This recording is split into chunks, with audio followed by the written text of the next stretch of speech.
Hiroshima की भूमि से कहा था कि ये 21वीं सदी का तीसरा दशक ये उत्तराखंड का दशक होगा, यानी कि हर दृष्टि से उत्तराखंड का दशक होगा। उन्होंने वहां पर घोषणा करी कि ये उत्तराखंड का दशक होगा। और इस साल देखिए आप, कोरोना की महामारी कंट्रोल में आ गई, नियंत्रण में आ गई, और जितने भी होटल व्यवसायी है, हमारे टैक्सी के काम करने वाले हैं, पर्यटन के व्यापार से जुड़े हुए हैं, परिवहन के व्यापार से जुड़े हुए सारे लोग बता सकते हैं। अभी होटल वालों के मैं एक कार्यक्रम में गया था, तो उन्होंने मुझे कहा कि पिछले सालों की तुलना में इस साल बहुत बड़ी संख्या में यहाँ पर श्रद्धालु और पर्यटक आने वाले हैं। सारे होटल पहले से ही बुक हो गए 2 महीने पहले, अभी यात्रा शुरू भी नहीं हुई है। भाइयों बहनों, प्रधानमंत्री जी का ये कथन सच होने जा रहा है और धरातल पर उतरने जा रहा है। आने वाला ये दशक उत्तराखंड का दशक होने वाला है। हम सब लोगों ने भी, जितने भी संकल्प हमने इस चुनाव में आप सबके सामने लिए हैं, उनके बारे में बहुत सारे के बारे में अभी डॉक्टर धन सिंह रावत जी ने आपके सामने बहुत सारी बातें रखी है। यहाँ के अस्पताल का उच्चीकरण कर रहे हैं, आने वाले समय में अन्य सुविधाएं देने वाले, बच्चे के पैदा होने पर उसको ले जाने और लाने की व्यवस्था भी सरकार के द्वारा की जा रही है।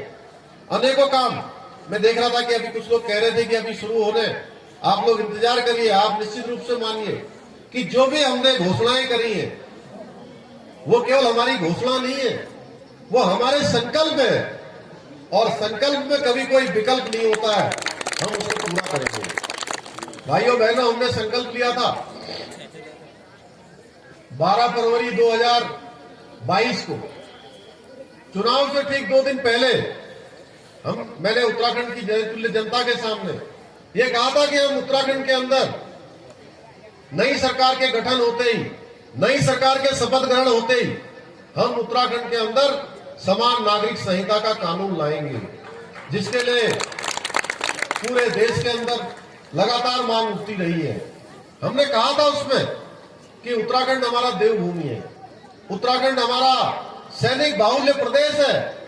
प्रत्येक परिवार से यहाँ सेना के अंदर कोई न कोई काम करता है, किसी का बेटा काम करता है, किसी की बेटी काम करती है, किसी का भतीजा काम करता है, किसी के चाचा काम करते हैं, किसी के ताऊ काम करते हैं, किसी के मामा काम करते हैं, किसी के भांजे काम करते हैं।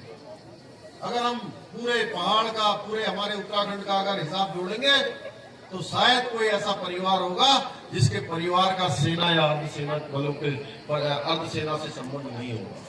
हर परिवार से कोई न कोई जुड़ा हुआ है। हमारा एक धर्म और संस्कृति का एक केंद्र है, अध्यात्म का केंद्र है।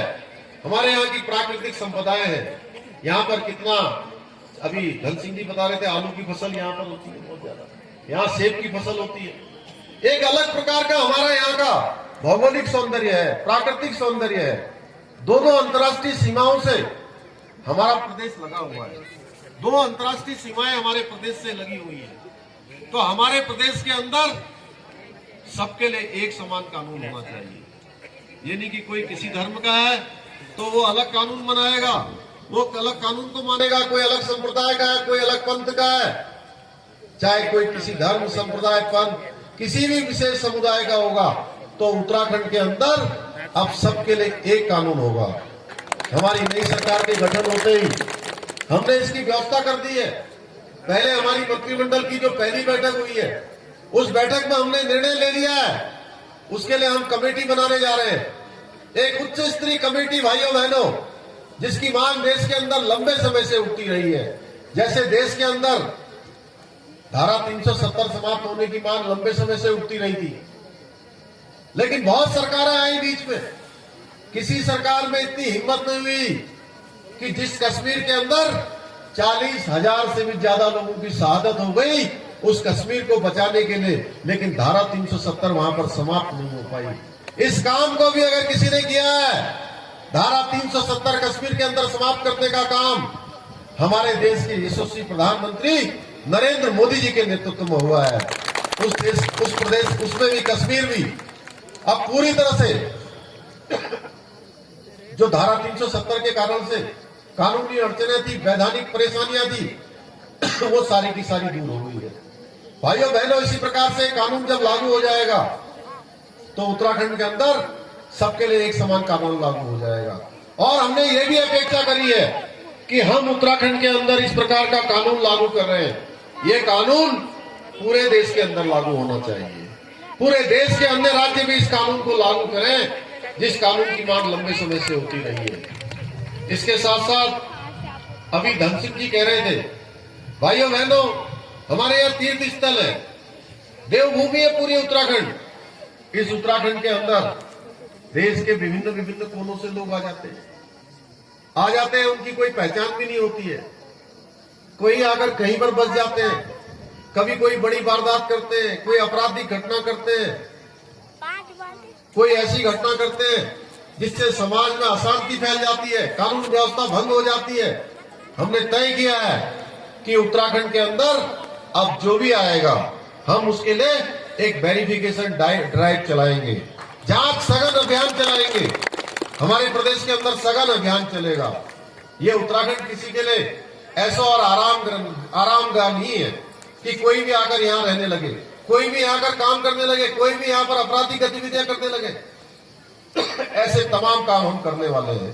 भाइयों बहनों, हमारे लिए हमारी धर्म और संस्कृति की रक्षा पहले नंबर पर है। इसको लेकर हम अनेकों काम कर रहे हैं। आज आप देख रहे होंगे मोदी जी के नेतृत्व में जिस अयोध्या के बारे में आप लोग सुनते रहे होंगे, बहुत सारे लोगों ने इसमें भाग भी लिया होगा। लोग कहते थे कि राम लला हम आएंगे, मंदिर वहीं बनाएंगे, और लंबा कालखंड बीत गया।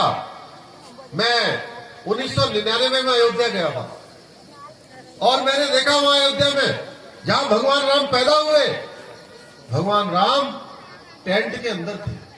ऊपर टेंट लगा हुआ था और नीचे भगवान राम थे। भाइयों बहनों, बड़ा मन व्यथित हुआ, बड़ा कष्ट हुआ। उसके बाद मुझे अभी 2021 में 16 और 17 तारीख को अयोध्या जाने का सौभाग्य प्राप्त हुआ और मैंने वहां जाकर देखा, क्या मैं अभिभूत हूं उसको देखकर। क्या दिव्य और भव्य भगवान राम का वहां परिसर बनाया जा रहा है। वो केवल हिंदुस्तान का ही नहीं बल्कि पूरी दुनिया का धर्म और अध्यात्म का केंद्र बनने जा रहा है भाइयों बहनों। और ये सब तब संभव हुआ जब देश के अंदर प्रधानमंत्री के रूप में नरेंद्र मोदी जी काम करने लगे। ऐसे अनेकों कार्य मोदी जी के आज नेतृत्व में संपन्न हो रहे हैं। आप देख रहे होंगे केदार बाबा में 2013 में जिस प्रकार की घटना, वहां पर जिस प्रकार से आपदा आई थी, सारा परिसर पूरी तरह से क्षतिग्रस्त हो गया था। उसके आसपास आदि गुरु शंकराचार्य जी की समाधि थी, वो भी पूरी तरह से क्षतिग्रस्त हो गई थी। आज मोदी जी के नेतृत्व में 400 करोड़ रुपए से भी ज्यादा का काम वहां पर संपन्न हो गया है। 3 चरण का काम पूरा हो गया है, 4थे चरण का काम वहां पर प्रारंभ हो गया है। आपके बगल में यहाँ भगवान बद्रीनाथ जी का प्रांगण भी 250 करोड़ रुपए का वहां पर टेंडर पूरा हो चुका है, वहां पर भी काम शुरू हो गया है। ऐसे अनेकों कार्य सड़कों के क्षेत्र में आज, चाहे वो हमारी ऑल वेदर रोडें हो, चाहे भारतमाला श्रृंखला की रोडें हो, चाहे आज हमारे ऐसे स्थान है जिनको लिफ्ट से जोड़ा जाना है, उन सभी पर काम हो रहा है। जैसे भारतमाला श्रृंखला में रोडें जोड़ी जा रही है, वैसे ही लिफ्ट के माध्यम से पर्वतमाला श्रृंखला में 1 लाख करोड़ रुपए का बजट इस बार माननीय प्रधानमंत्री जी ने नए बजट में उसकी व्यवस्था करी है। भाइयों बहनों, हमारे पर्वतीय क्षेत्र में ऐसी तमाम योजनाएं चलाई जा रही है। ऋषिकेश में एम्स खुल रहा है, श्रीनगर में हमारा मेडिकल कॉलेज काम कर रहा है, आपके क्षेत्र में स्वास्थ्य की सेवाओं में हम लोग काम कर रहे हैं, हेली सेवाएं बढ़े उसके लिए काम कर रहे हैं। अभी कोरोना महामारी के दौरान आपने देखा होगा, आज बहुत सारे लोग आते हैं हमारे बीच में, वो तमाम प्रकार से बातें करते हैं। अरे भाई, देश एक तरफ चीन के मोर्चे पर लड़ रहा है, एक तरफ पाकिस्तान के मोर्चे पर लड़ रहा है, लेकिन उसके बावजूद भी प्रत्येक व्यक्ति को हिंदुस्तान के अंदर फ्री में वैक्सीन लगाने का काम भारत की सरकार ने माननीय नरेंद्र मोदी जी के नेतृत्व में किया है।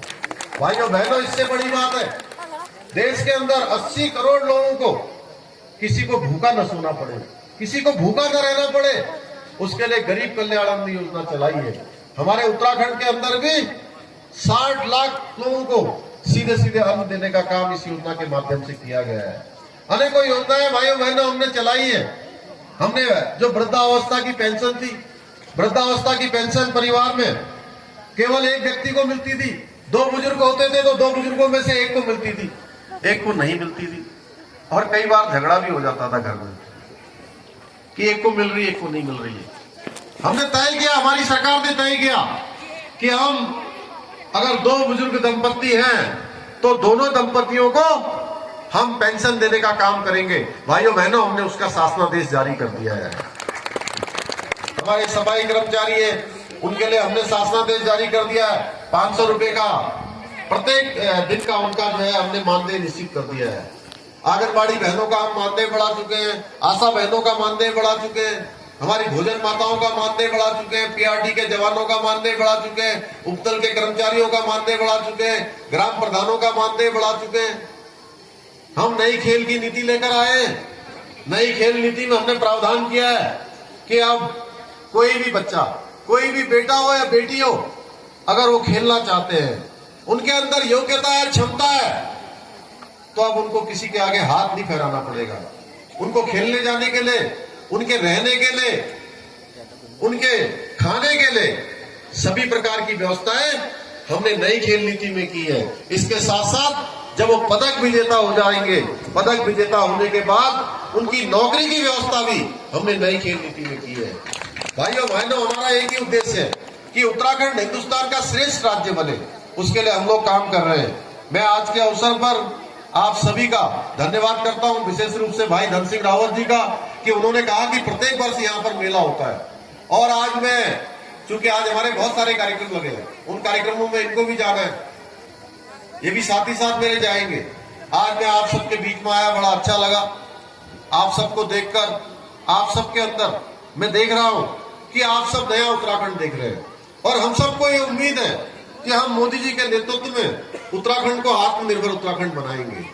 हर क्षेत्र में, चाहे वो हमारा कृषि का क्षेत्र होगा, चाहे बागवानी का क्षेत्र होगा, पर्यटन का क्षेत्र होगा, चाहे उद्योग का क्षेत्र होगा, हम हर क्षेत्र में विकल्प रहित संकल्प लेकर आगे बढ़ रहे हैं। और इसके लिए हमने बहुत सारी योजनाएं शुरू की है। अभी ये 1064 एक हमने नंबर अपना लॉन्च किया है। तमाम जगह पर ऐसी बातें आती थी कि यहां से कहीं पर भ्रष्टाचार हो रहा है, कहीं पर घूस दी जा रही है। जो हमारे छोटे काम है, उन कामों को करने के लिए भी घूस मांगी जा रही है। हमने कहा है हम इस पर सख्ती से काम करेंगे और भ्रष्टाचार मुक्त उत्तराखंड बनाएंगे। और कोई भी 1064 पर सही घटना है, उसकी अगर जानकारी देगा तो उस पर तत्काल कार्रवाई हो रही है। अभी तक 3 मामलों पर ऐसी कार्रवाई, जब से हमने नंबर लॉन्च किया है, 3 बड़ी कार्रवाइयां हो चुकी हैं। इसके साथ साथ बहुत सारी कार्रवाइयां अभी सर्विलांस में लंबित पड़ी हैं, जिनको जल्दी ही उनके सारे दस्तावेज जुटाने के बाद उन पर कार्रवाई की जाएगी। हमारा केवल एक ही मकसद है कि पारदर्शी तरीके से सरकार चलेगी, क्योंकि ये जनता की सरकार है, आपकी सरकार है। भाइयों बहनों, मैं बहुत ज्यादा न कहते हुए, चूंकि आज यहाँ पर भाई धन सिंह जी ने, हमारी कमेटी ने मुझे कहा है कि इस मेले को, चूंकि वीर चंद्र सिंह गढ़वाली जी का बहुत बड़ा योगदान रहा है, वीर चंद्र सिंह गढ़वाली क्रांति दिवस मेले को मैं राजकीय मेला घोषित किया जाएगा, इसकी घोषणा करता हूं। हेलीसैड में वाहन पार्किंग निर्माण की स्वीकृति प्रदान की जाएगी।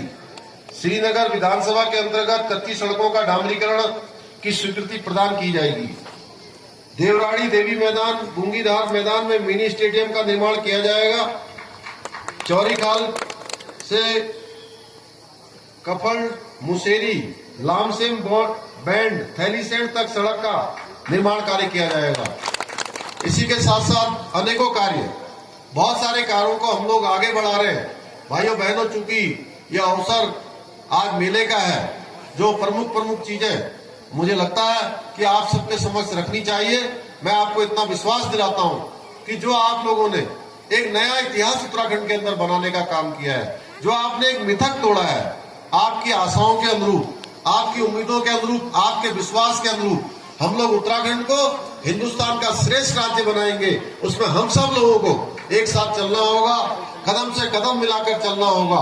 और जब हम लोग इस सामूहिक यात्रा को लेकर आगे बढ़ेंगे तो आने वाले समय में हमारा, चूंकि उत्तराखंड के अंदर हर प्रकार की हमारी संपदाएं हैं, हमारी प्राकृतिक व्यवस्थाएं हैं, हमारे पास सारे संसाधन, हम लोग इनको यहाँ पर बनाएंगे, यहाँ को इनको आगे बढ़ाएंगे और उत्तराखंड को हिंदुस्तान का श्रेष्ठ राज्य बनाएंगे।